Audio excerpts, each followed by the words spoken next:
አይ እንዴት ናችሁ? ሰላም ናችሁ? አንድ የሆነ ሰው እያደረገኝ ልንገራችሁና ምርጥ ዘዴ ነው የመጣውና ከዛ በኋላ ሲሞኝ መጀመሪያ ልክ መንገድ ዳር ቆሜ ያለሁት ከዛ የሆነ ሰውዬ መንገድ እየሄደ መጣ። የሆነ አሪፍ ጂስ አሪፍ ሌዘር ለብሶ ከዛ በኋላ መጣ። ሰላም ነው እንዴት ነው ወዴት ነው የምትሄዱ ምናምን ብሎ ያወራኝ። አይዞህ ነኝ ምናምን አልኩትና ከዛ ጋር ብቻ ላወራል ምናምን አለኝ። አዎ አልኩት።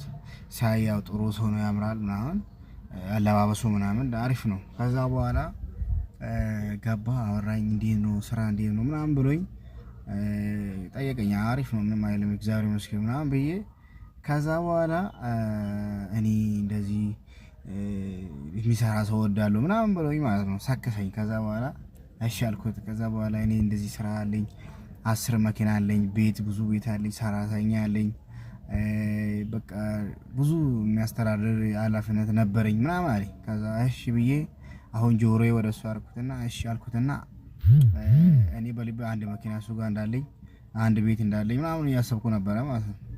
ከዛ እሺ ብዬ ምራት እየዋጥኩኝ እየጠበቁ ሲያወራ እየሰማው ነበረ። ከዛ በኋላ እንዲህ ነኝ ምናምን ብር በቃ እንዲህ ነኝ ብር አለኝ ምናምን አለኝ። ከዛ በኋላ እሺ ብዬ እየሰማው መጨረሻ ላይ እንዳለኝ ታውቃላችሁ?